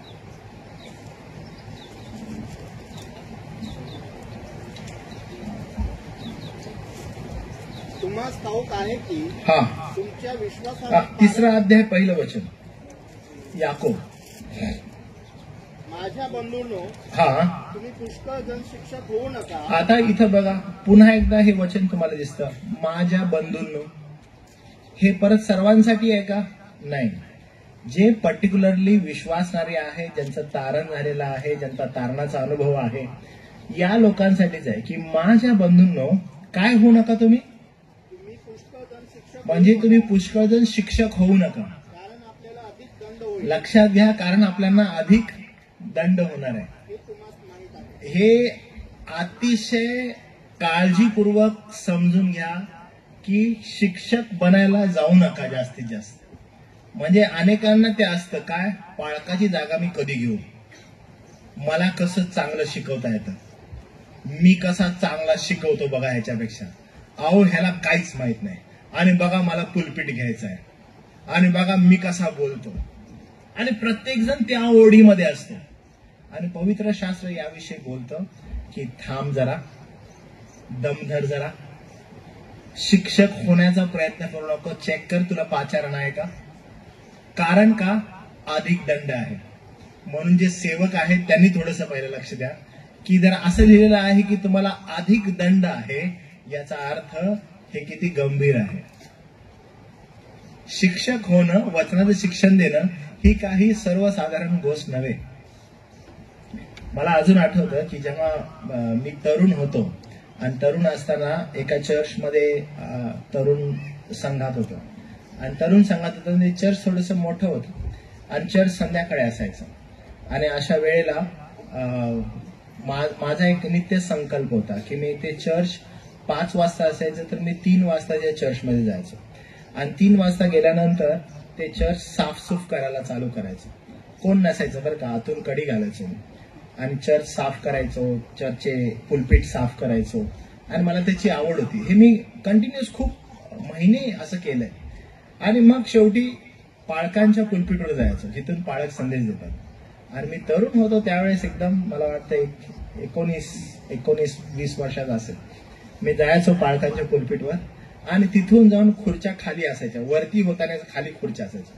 मी तिथं उभा राहायचो आणि मी तिथं उभा राहून संदेश द्यायचो आणि कोणच नसायचं आणि फुल असा एक 10 मिनिटं कंटिन्यू बोलत राहायचो. चर्च वगैरे साफ झालेलं आहे आणि मी हे सगळं करत राहायचो आणि मला ते आजही आठवतं की हे केल्यानंतर मला एक वेगळं असं सॅटिस्फॅक्शन व्हायचं. पण जर समजा मला तुम्ही लोकांसमोर उभं केलं त्यावेळेस, अरे बाप रे, मला कधीच बोलता नाही यायचं. तत पप व्हायचं माझं लोकांसमोर, मला नाही जमायचं. मग एक दिवस कालांतरानं एकदा युथ संडे होता आणि त्यावेळेस पाळक वर्गांनी असं म्हटलं की क्लेपा तू संदेश दे आणि म्हणलो मला संदेश द्यायचा आहे. तर मी त्यावेळेस जरा असं एकदम माझी प्रॅक्टिस जी झालेली आहे ज्या खुर्च्या खाली आहेत त्याच्यावर, तर मला असं वाटलं की मी करू शकेन आणि मी त्यांना म्हटलं की ठीक आहे करतो मी. आणि मग मी संदेश तयार करायला सुरुवात केली. मला अजून आठवतं मी हाबक्कूकवर संदेश दिलेला आहे, हाबक्कूकचं पुस्तक याच्यावर, आणि तो संदेश तयार केल्यानंतर मी ना तो संदेश फक्त लिहिलेला होता. मग 1 पान झालं, मग 2 पान झालं, मग 3 पान झालं, मग 4 पान झालं. मग तो संदेश जाऊन मी पालकांना दाखवला. पालकांनी तो चेक केला. पालक म्हटले की हा लिहिलायस तू बरोबर आहे पण एवढं बोलू शकशील? तरी म्हटलं हा बोलेन. तर असं बोललो. मग मी चर्चमध्ये बसलेलो, समोरच्या चेअरवर बसलो आणि बसल्यानंतर पाळक जे आहेत ते वर बसलेले होते आणि त्यांनी माझ्याकडे बघितलं आणि मला म्हटले की एक काम कर, तू वर ये. कारण त्यांनी माझा चेहरा बघितला. ते म्हटले वर ये आणि मी वर गेलो आणि ते म्हटले इथं बस. मी तिथं बसलो आणि मला म्हटले आता जसजसे लोक येतील ना तस तसे त्याच्या चेहऱ्याकडे बघत जा. म्हणजे ह्याचं घेणं काय होईल पाळक साहेब? तर यानं तुला जर अचानक मी समोरून बोलवलं समोर आणि तू माईकवर आलास आणि तू अचानक लोकांना बघितलं, तू घाबरून जाशील, तुला समजणार नाही काय होत आहे. जर पहिल्यापासूनच तू समोर बसलास तर तुला अंदाज येईल आणि तुला तर वाटेल की हा लोक येत आहेत, तुला भेटत आहेत, समोर बघत आहेस आणि तू माईकवर उभा राहत की ऍटलिस्ट वाचून दाखवशील. मला आठवतं त्यावेळेस मला माहित नाही मी काय संदेश दिला किंवा तो अजून माझ्याकडे आहे तो संदेश दिलेला, पण कसं बोललो कारण त्याचं रेकॉर्डिंग नाहीये. पण मला एक समजलं की शिक्षक बनणं ही काही साधी गोष्ट नाहीये. वचनाचं शिक्षण देणारं शिक्षक बनणं ही काही चांगली गोष्ट नाही. का? लक्षात घ्या सेवक हो, मी तुम्हाला सांगतो हे का एवढं डेंजरस आहे. इथं कोण कोण शिक्षक आहेत बरं? शिक्षक थोडस हात वर करा. शिक्षक आहेत, शालेय शिक्षक कोण कोण आहेत? 1 2 3 4 5 6 शिक्षक आहेत तुम्ही. ओके. इथं तर तुम्हाला कसं सोयीस्कर आहे मी तुम्हाला सांगतो. जर समजा तुम्ही 4थीच्या वर्गावर किंवा 5वी 6वीच्या वर्गावर शिक्षक आहात तर तुम्ही जाता आणि तुम्ही विषय शिकवता, मराठी विषय किंवा इतिहासाचा विषय तुम्ही घेता, इतिहासाचा विषय आणि तुम्ही शिकवायला चालू करता. पहा इतिहास असा असा सांगतो आणि समोर बसलेले स्टुडंट्स आहेत ना त्यांना काय माहित नाही आणि तुम्ही त्यांना शिकवत आहात आणि ते मुलं शिकण्याचा प्रयत्न आणि तुम्ही चांगल्या प्रकारे त्यांना शिकवत आहात. तुम्हाला माहित आहे पवित्र शास्त्राचा शिक्षक बनणं का कठीण आहे? कारण समोर जे बसलेत ना त्यांना बहुतांश सगळं माहित आहे आणि तुम्ही ज्यावेळेस समोर येता आणि वचन शिकवायला लागता बहुतांश गोष्टी त्यांना सर्व माहित आहेत कारण त्यांना ऐकलेल्या आहेत. पवित्र शास्त्रातील गोष्टी त्यांना ठाऊक आहेत आणि अशा लोकांना तुम्ही शिकवत आहे, विशेष करून नावापूरच्या लोकांना, की त्यांनी महाराष्ट्रातील सगळ्या लोकांना ऐकलंय आणि ते म्हणतात की अरे आम्ही ह्याला पण ऐकलंय, अरे तो आमच्याकडे येऊन गेला, अरे तो पण आलाय, आम्हाला ह्याचं पण माहित, आम्हाला सगळं माहित. मग जर आम्हाला सगळं माहित त्यांना आम्हाला शिकवायचं, अरे किती कठीण आहे. मग इथले सेवक वर्ग जे तुम्ही आहात, तुम्हाला सॅल्यूट आहे बरं का. जे सेवक वर्ग इथे सेवा करतात, कारण का इथले जे लोक आहेत ते काय करतील माहितीये का, अनेकदा चष्मा घालतील. कुणाचा? XYZ एखाद्या प्रीचरचा, ज्याच्या आता समजा क्लेपावळे येऊन गेला, मग क्लेपावळ्याचा चष्मा घालतील आणि त्या सेवकाला बघतील, काय शिकवतोय, बरोबर शिकवतोय का त्या चष्मातून बघू लागतील. पहा, दुसरा एक येऊन जाईल, त्या चष्मातून बघू लागतील, पण स्वतः अभ्यास करतील का? नाही. मी बहुत इथून वरून बघत आहे, कुणाकडे पवित्र शास्त्र पण नाहीये. आणि म्हणून मी ते तुम्हाला बोललो की तुम्हाला असं वाटतं की आम्हाला पाठ आहे. मग इथले जे सेवक वर्ग आहे ते प्रयत्न काय करायला पाहिजेत की आम्ही वचन जे आहे ते योग्य विभागणी करून सांगणारे असावेत. मग क्लेपावळे आला काय किंवा अजून कोण आला काय, आम्ही कसे असावेत, आम्हाला जी सेवा दिलेली आहे ती आम्ही यथायोग्य रीतीनं करावी. कारण आमचं पाचारण काय आहे, वचनाची योग्य विभागणी करून सांगणारे आम्ही असायला पाहिजे. मग येऊ दे ना कोणीही आणि कितीही काहीही येऊन शिकवून जाऊ दे, जर तुम्ही वचनामध्ये योग्य रीतीनं आहात आणि स्थिर आहात, लक्षात घ्या तुमची मंडळी कोणीच हलवू नाही शकणार. इनफॅक्ट समजा जर मी या ठिकाणी आलो, त्या मंडळीमध्ये वचनाची भर पडेल. म्हणून ही गोष्ट तुम्ही सगळ्यांनी लक्षात घ्या. महत्वाचं काय आहे की वचनाची योग्य विभागणी करणारा. का बरं? कारण लक्षात घ्या, बहुत शिक्षक झाल्यानं तुम्ही हे विचार करणं आवश्यक आहे की तसाच दंडही आहे. दंड आहे म्हणजे तुम्हाला जबाबदेही तुम्ही आहात, तुम्हाला जबाब द्यायचा आहे. म्हणून केवळ पवित्र शास्त्रातूनच शिक्षण देणारा शिक्षक असावा, स्वतःचे स्व अनुभव सांगणारा नसावा. मला एक मजेशीर माहिती आहे बरं का गोष्ट. एक असे पण प्रीचर्स वगैरे असतात, त्याचं उदाहरण मी तुम्हाला देतो. वचन सोडून सगळं सांगण्याचा प्रयत्न करतात. त्यांनी एक वचन घेतलेलं होतं की भिवू नका कारण मी तुमच्या बरोबर आहे. हे वचन होतं संदेशाचं, भिवू नका कारण मी तुमच्या बरोबर आहे, असं परमेश्वर देव इस्रायलला बोललेलं आहे. आणि तो व्यक्ती संदेश देत होता. आणि संदेश देत असताना तो म्हणाला की पहा, आपण कुठेही गेलो, देव आपणा बरोबर आहे, भिण्याचं कारण नाही, असं ते म्हणाला. आणि मी एका गावात गेलेलो होतो, त्या गावातून रात्री येत असताना अचानक माझ्यासमोर वाघ आला. हालेलुया. लोक हालेलुया म्हटले, का माहित नाही का? वाघाला हालेलुया काय याच्यामध्ये? मग ते म्हटले मी घाबरलो नाही, हालेलुया. तुम्हाला माहिती याचा अर्थ काय? कारण हा व्यक्ती प्रफाउंड नाहीये, वचनाचं योग्य अध्ययन केलेलं नाहीये. याला स्वतःची एखादी स्टोरी त्याच्यामध्ये टाकायची आहे आणि ती टाकण्यासाठी ज्यावेळेस त्याला शब्द आढळत नाही, त्याच्याकडे एक शब्द आहे आणि तो म्हणजे हालेलुया. त्याला जर काही भेटलं नाही ना, तो इथे शब्द चिपकवतो, हालेलुया. तुम्ही हे स्पीकर्स बघा, हे संदेश वाहक बघा, हे काय करतात. नीट लक्ष द्यायचं बरं का. तुम्ही सगळ्यांनी जरासा अजून वचनामध्ये पारख करणारे असा. तुम्ही कालपासून संदेश ऐकता, मी कधीही या शब्दांचा वापर केला का? नाही केला. का बरं? कारण खुद्द पवित्र शास्त्र या शब्दांना खूप व्हॅल्यू करतं.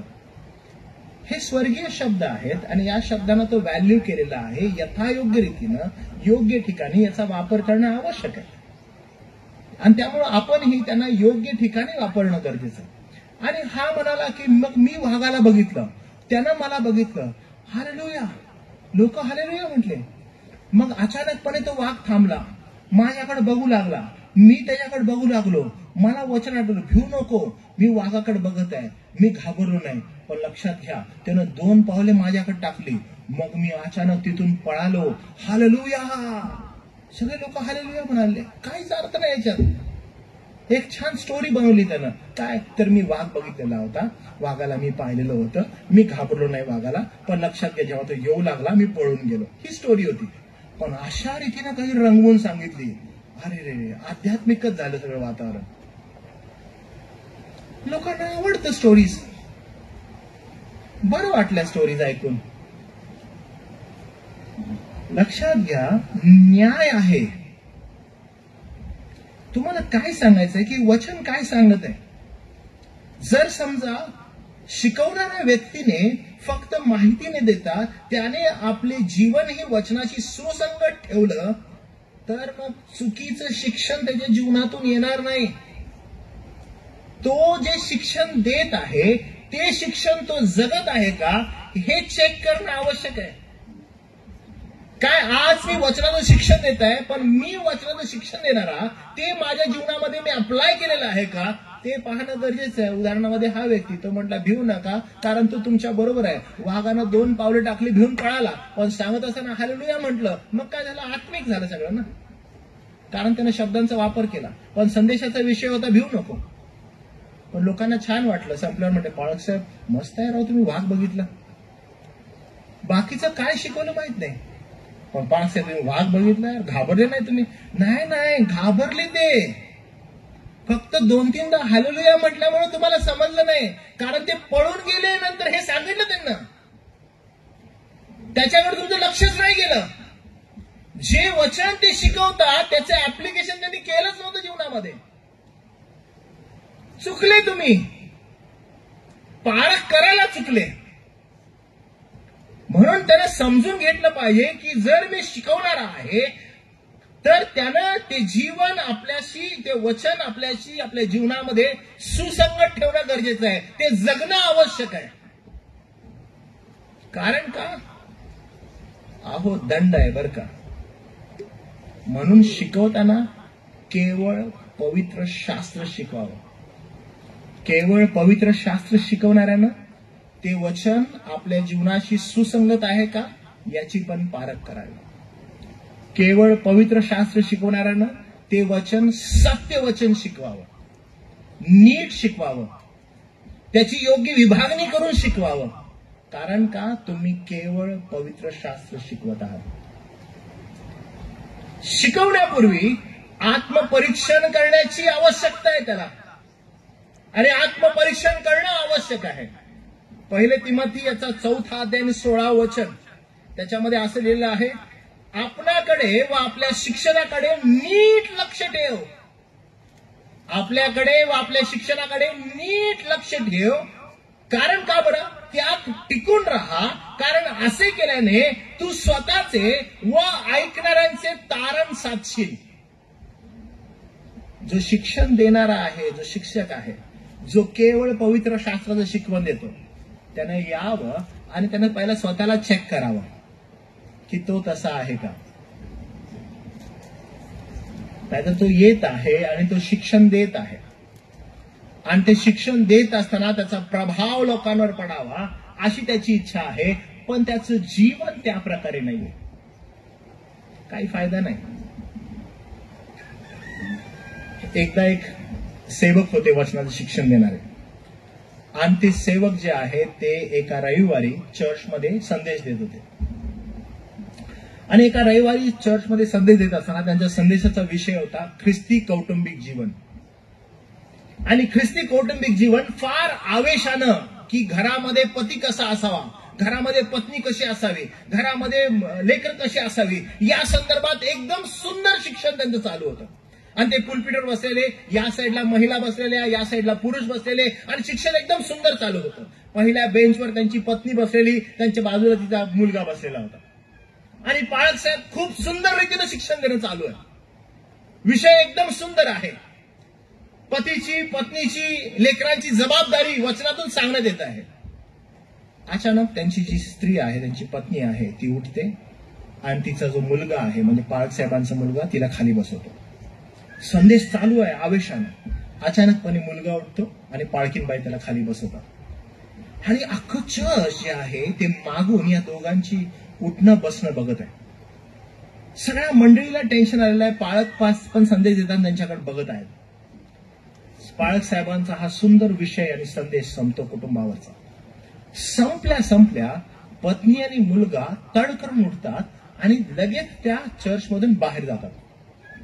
बाहेर गेल्या काय होतं माहितीये का, पहिल्यापासून आपल्या मंडळांमधील ज्या महिला आहेत ना, त्या खूप ऍक्टिव्ह असतात. महिला लगेच नोट करतात, पाळकीनबाई आणि मुलगा गेलाय म्हणजे काहीतरी आहे, आणि बायका कुजबुज करायला चालू करतात. काय झालं. मग जसं चर्च संपतं, पाळक साहेब सलाम करायला उभे राहतात. बायकांनी ग्रुप केलेला आहे, स्त्रिया जवळ येतात. पाळक सलाम करत आहे, लक्ष तिकडं नाहीये. पाळक साहेब, पाळकीनबाई कुठे गेल्या? पाळक साहेब म्हणतात, मी तुमच्या बरोबरच आहे, कुठं गेल्या मला ठाऊक नाही. मला पण बघायचंय कुठे गेला अचानक, आणि हे सगळं सलाम करणं चालू आहे. अचानकपणे पाळकीनबाई आपल्या मुलासह तड करून आतमध्ये येतात आणि 2 बॅगा भरून आणलेल्या असतात आणि त्या बॅग भरून आणून पुलपीटच्या बाजूला ठेवतात धड करून. परत आपल्या ज्या चर्चच्या बायका आहेत धडाडा घालतात पाळकीनबाईंना, पाळकीनबाई काय झालं, पाळकीनबाई काय झालं. पाळकीनबाई म्हणते, अहो आज नवलच झालं, आपले पाळक साहेब म्हणजे तुमचे पाळक साहेब एवढा सुंदर कुटुंबावर संदेश देतात. तो ऐकून आमचं मन भरून आलं. का बरं?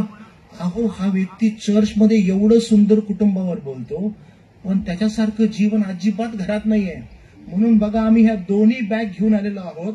आता चर्चमध्येच राहायचा निर्णय केलाय, कारण चर्चच्या बाहेर गेलं हा माणूस काही वेगळाच असतो राव. कारण आम्हाला दिसत आहे की व्यक्तिमत्व तसं नाहीये. जे कोणी वचनाचं शिक्षण देत आहेत त्यांनी आत्मपरीक्षण करण्याची आवश्यकता आहे वचन देण्या अगोदर.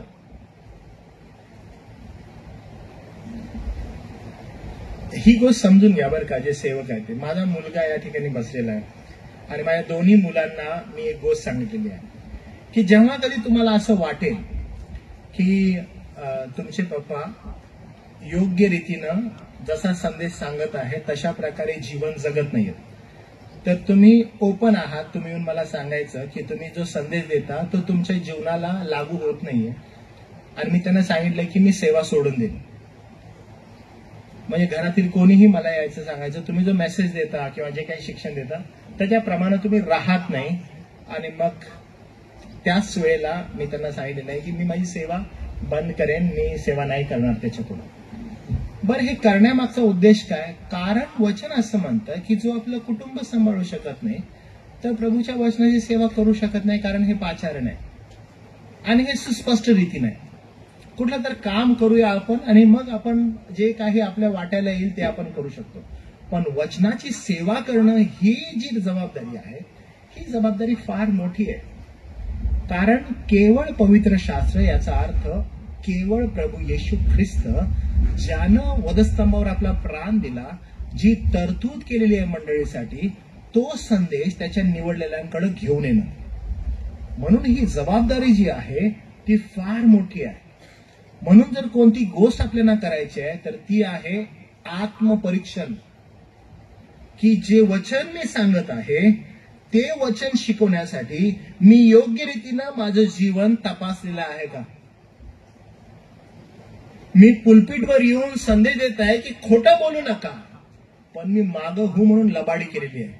मी म्हणत आहे की चोरी करू नका, मग मी या ठिकाणी संस्थेवर दरोडे घातले. अशक्य आहे ना,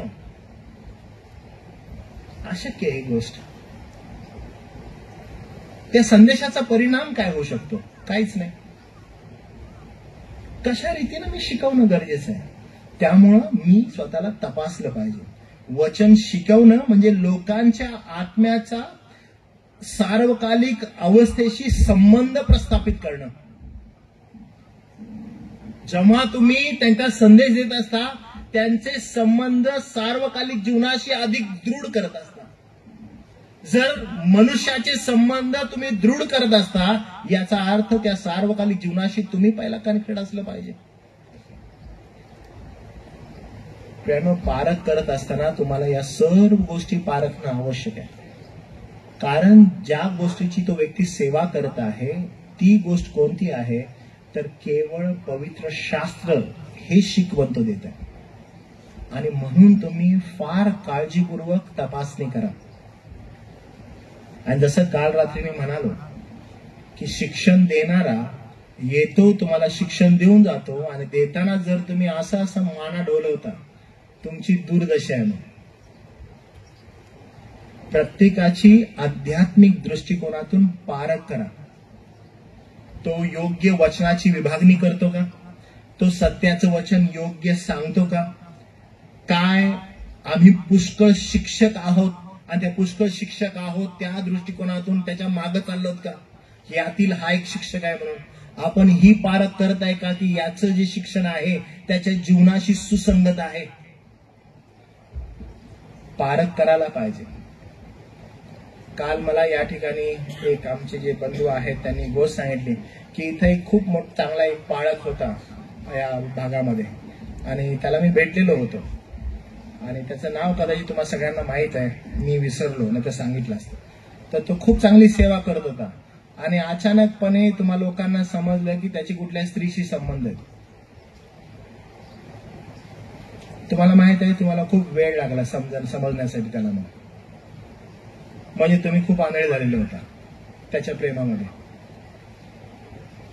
ही गोष्ट तुम्ही समजून घ्या की तुम्ही पारख करणं, समजणं तुम्हाला हे आत्म्याचं कार्य आहे. म्हणून पवित्र शास्त्र क्लिअरली सांगतं की प्रत्येक आत्म्याचा स्वीकार करू नका, पारख करा. ते आत्मे देवाकडून आहेत की नाही त्याची पारख करा.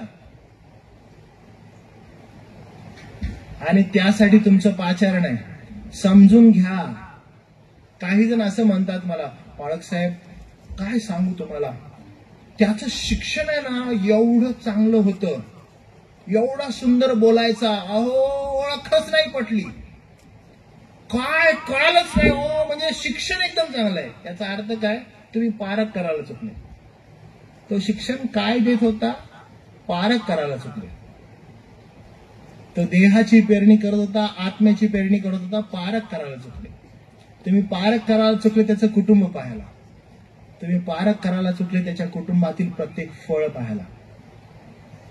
कारण तुम्ही चुकले आणि तुम्हाला हे मान्य करणं गरजेचं आहे. तुम्हाला या गोष्टी संदर्भात पश्चाताप करायला पाहिजे, कारण तुम्ही त्याला खाऊ पिऊ घातलं. तुम्हाला ह्या गोष्टी संदर्भात पश्चाताप करायला पाहिजे, कारण योहानाच्या पत्रात असं लिहिलेलं आहे की तुम्ही अशा अधर्म्याला जर आपल्या घरात घेता आणि थंड पाण्याचा प्याला देता, तुम्ही त्याच्या अधर्माचे सहभागी झालात. त्याविषयी तुम्हाला पश्चाताप करायला पाहिजे. आणि जर अजून तुम्हाला झाला नाही तर आज करा. का? कारण तुम्ही पारख करायला चुकले.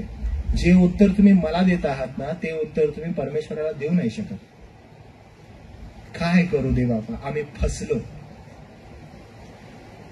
आणि प्रभू म्हणाल, मी तुला दिशा निर्देश दिलेले असताना तू कसा फसलास. प्रभू त्यांना आम्हाला तोंडानं फसवलं. प्रभू म्हणाल, काय तुझ्याजवळ शास्त्र नव्हतं, तू पारख नाही केलीस, मी बोललो नाही का झाडाची परीक्षा त्याच्या फळावरून करा. मला तुम्ही सांगा ना, एक मजेशीर गोष्ट आहे बरं का.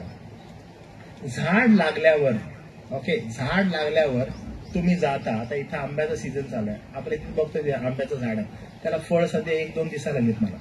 पण समजा फळ नाही आहे, तुम्ही काय करता, आंब्याचं झाड आहे, जसा सीझन आला तुम्ही जाता, एक समजा 100 आंबे घेऊन जाता, फेविक्विक घेता, रपारप चिपकवायला लागता आणि म्हणता, वा आंब्याचं झाड आहे. का बरं, आम्ही आंबे काढले, आम्ही गेलो, आम्ही त्याला चिपकवले, आंब्याचं झाड आहे. असं होऊ शकेल का? नाही. ह्याचा गुणधर्म काय की ते आंब्याचं झाड आहे, कधी निदर्शनास येतं, जेव्हा त्याला आंबे लागतील, जेव्हा त्याला मोहर येईल, तेव्हा तुम्ही, अरे आंब्याचं झाड आहे. का आपण अतिशहाणे होऊ आणि जाऊन त्याला चिपकायला चालू करू?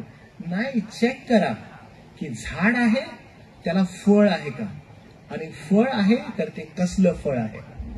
आणि म्हणून झाडाची परीक्षा त्याच्या फळावरून करावी. म्हणून पारख योग्य करा. जे तुम्ही सेवक आहात, तुमच्या जीवनामधून योग्य फळं येत आहेत का, चेक करा, पारख करा. तुम्ही योग्य पेरणी करत आहात का, चेक करा. गरजेचं आहे.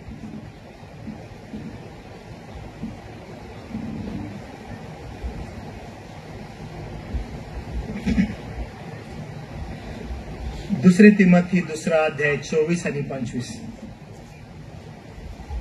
दुसरे तिमोथी 2 अध्याय 24 आणि 25.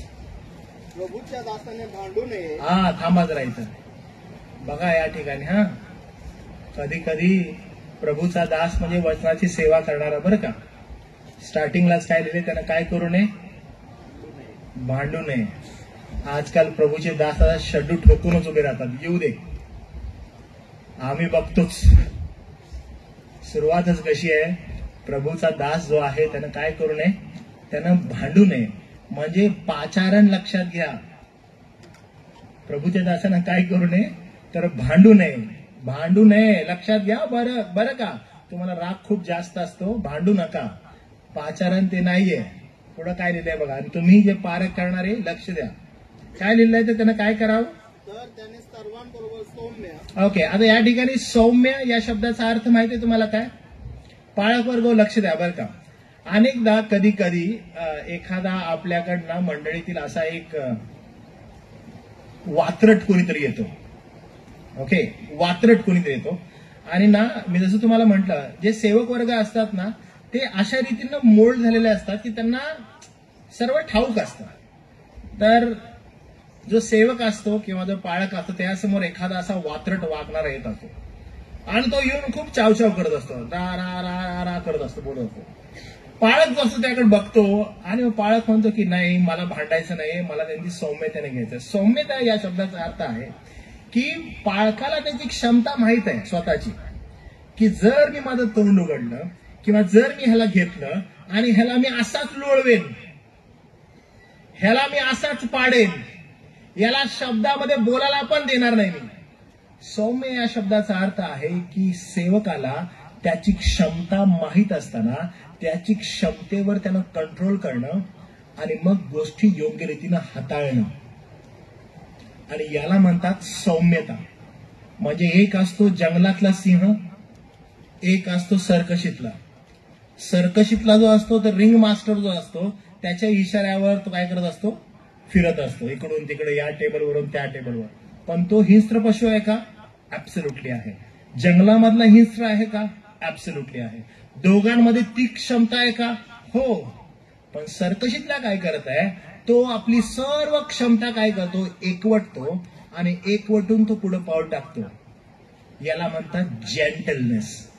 या ठिकाणी जे म्हटलेलं आहे सेवका संदर्भात तीच गोष्ट म्हटलेली आहे की तुम्ही गोष्टी कशा हाताळा, विथ जेंटलनेस, म्हणजे सौम्यतेनं हाताळा. म्हणजे परिस्थिती कठीण आहे तुमच्या समोर, तुम्हाला असं वाटतं की आता करावंच ह्याचं 1 2 3, पण लक्ष द्या की सौम्यतेनं हाताळा. ते तुमचं पाचारण आहे. आणि पारख करणाऱ्यांनो, तुम्ही पहा की सेवक योग्य रीतीनं गोष्टी हाताळत आहे का. आवश्यक आहे ते. पुढे काय लिहिलं आहे बघा. शिकविण्यात निपुण. शिकवण्यात कसा असावा तो, निपुण असावा. निपुण म्हणजे अरे एकदम प्रतिभावान. म्हणजे त्यासाठी गेला आणि बोललं तर असं व्हायला पाहिजे की वाव, किती सुंदर पास्टर आहे, किती सुंदर देवबापाचा सेवक आहे, वचनाची कशी सेवा करतो, वचन किती अद्भुत रीतीने शिकवतो, कसं सांगतो. तुम्हाला माहित आहे का की माझ्या घरामध्ये माझी मुलं, माझी पत्नी, माझी पारख करतात वचनाची. सध्या युट्यूब चॅनलला ना माझ्या काही मेसेजेस आहेत आणि त्याच्यामधला ना एक मेसेज आहे, रिसंटचा मेसेज आहे काहीतरी फिल्पेकराचा, आणि तो संपला आणि माझा 10 वर्षाचा मुलगा आहे ना तो माझ्याजवळ आला आणि मला म्हणतो की पप्पा, आज तुम्ही जो मेसेज दिला त्याच्यामध्ये वारंवार मला असं वाटलं की तुमचा जो कल आहे ना तो कॅरिझमाकडे आहे. म्हणजे त्याला एवढं समजतं बरं का, आणि जसं माझ्या मोठ्याला समजतं लहानाला तसंच समजतं. तर म्हटलं की मला असं वाटलं की तो कॅरिझमाकडे आहे. आणि नंतर म्हटलं मी म्हटलं की मी शेवटी पास्टर ना, तर मी म्हटलं नाही तुला समजलं नाही, मी असं बोललो नाही. तर या पट्ट्यानं काय केलं माहितीये का, जसा माझा मेसेज अपलोड झाला, हा पट्टा गेला युट्यूबला, त्यानं माझा मेसेज काढला आणि त्या मेसेजवर ना ज्या ठिकाणी मी ती गोष्ट म्हटलेली आहे ती गोष्ट त्यानं काढली आणि त्यानं म्हटलं, हा बघितलं, वाटत नाही तुम्ही कॅरिझमॅटिक पास्टर आहे, तुम्ही वाटत नाही, ऐका ना, परत एकदा ऐका. हे तुम्हाला समजत आहे याचा अर्थ काय, की पारख करणं हे कुठून चालू होतं, घरापासून. आवश्यक आहे, हे फार गरजेचं आहे की वचनाची योग्य पारख करायला यायला पाहिजे. आणि त्यासाठी तुम्ही कसे असावेत, निपुण शिक्षक. तुमचं पाचारण आहे हे. अहो इथे येऊन स्टोरीज सांगणारे नको आहेत बरं का आपल्याला. वचन काय सांगत आहे, केवळ पवित्र शास्त्र ही जी गोष्ट आहे ही एवढी गंभीर आहे, तर ती गंभीरतेनं हाताळण्यात येणं आवश्यक आहे. योग्य रीतीने त्याचं अर्थविवरण करण्यात येणं गरजेचं आहे. म्हणून सेवकासाठी असं म्हटलेलं आहे की भांडू नये, सर्वांबरोबर सौम्यतेने राहा, शिकवण्यात निपुण राहा, सहनशील राहा.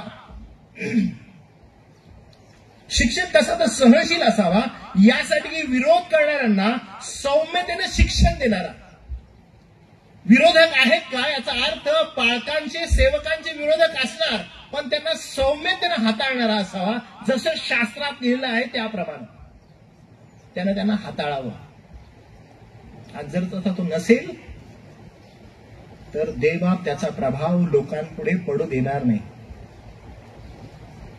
आणि एकदम शेवटी कदाचित देव त्यांना सत्याचे ज्ञान होण्यासाठी पश्चाताप बुद्धी देईल, जेव्हा सेवक सौम्यतेनं लोकांना हाताळेल. त्यानं मी पुन्हा सांगत आहे की केवळ पवित्र शास्त्र हे अतिशय गंभीर अशी गोष्ट आहे, आणि केवळ पवित्र शास्त्र हाताळणं तेही अतिशय गंभीर आहे. जे शिक्षक होऊ पाहतात त्यांनी विशेष करून याच्याकडे लक्ष द्यावं की ही गंभीर बाब आहे, तुमचा न्याय होणार आहे. त्या उद्देशानं प्रभूचं वचन तुम्ही हाताळावं, या वचन तुमच्याकडे यावं, तुम्ही आध्यात्मिक प्रौढतेमध्ये चालावं, यासाठी खुद्द देवाच्या एकुलत्या एका पुत्रानं आपला प्राण मंडळीसाठी दिलेला आहे. आणि ती मंडळी विस्कटू नये, त्या मंडळीमध्ये गोंधळ होऊ नये, यासाठी त्या प्रभू येशू ख्रिस्तानं पवित्र आत्मा दिला. तो पवित्र आत्म्याच्या मार्गदर्शनाखाली हे पवित्र शास्त्र लिहिण्यात आलं. हे पवित्र शास्त्र हाताळण्याचं काम सेवकांना देण्यात आलं की तुम्ही माझ्या लोकांना हे शिकवा. म्हणून हे हाताळणं एवढं गंभीर आहे. आणि मग जे तुम्ही पारख करणारे, लक्षात घ्या पुन्हा एकदा, नुसत्या माना डोलवणारे लोक होऊ नका, तर असंच लिहिलेलं आहे का तुमच्या हातात आहे त्याची पारख करा. प्रभुदेव बाप तुम्हाला या वचनाद्वारे कृपापूर्वक आणि अधिक चांगल्या रीतीनं केवळ पवित्र शास्त्र आणि त्याचं महत्व शिकण्यास तुम्हाला सहायता करो, अशी प्रभुचरणी मी प्रार्थना करतो.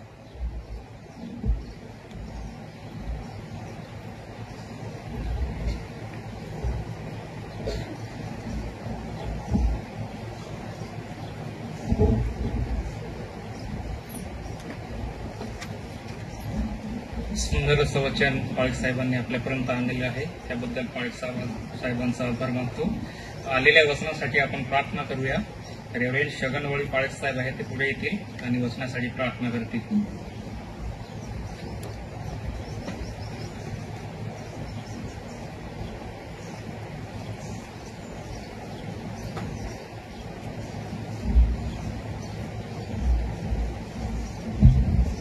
प्रार्थना करू. पवित्र पवित्र सर्व समर्थ उद्धारक प्रभू, राजांच्या राजा, प्रभूंच्या प्रभू, यावेळेस आम्ही तुझ्या नावाला धन्यवाद देतो, उपकार मानतो, स्तुती करतो. विशेष आमच्या प्रिय पाळक साहेबांनी वचनाद्वारे आमच्याशी बोललेलं आहे. आम्ही प्रत्येक भावाने, प्रत्येक बहिणीने प्रभू परमेश्वर पित्या वचन ऐकलं, ते या वचनाप्रमाणे आचरण करण्यासाठी प्रत्येकाला सहाय्य कर, मदत कर. प्रभू, तुझे वचन आमच्या पावलासाठी दिव्यासारखे आहे, प्रकाशासारखे आहे, आणि परमेश्वर या वचनामध्ये चालण्यास आम्हाला प्रत्येकाला सहाय्य कर, मदत कर. आता इथून संपूर्ण वेळ आम्ही तुझ्या स्वाधीन करतो. आमचा तारणारा, संपूर्ण जगाचा तारणारा प्रभू येशू ख्रिस्त त्याच्या गोड आणि पवित्र नावाने प्रार्थना केली म्हणून तू आहे. आमेन.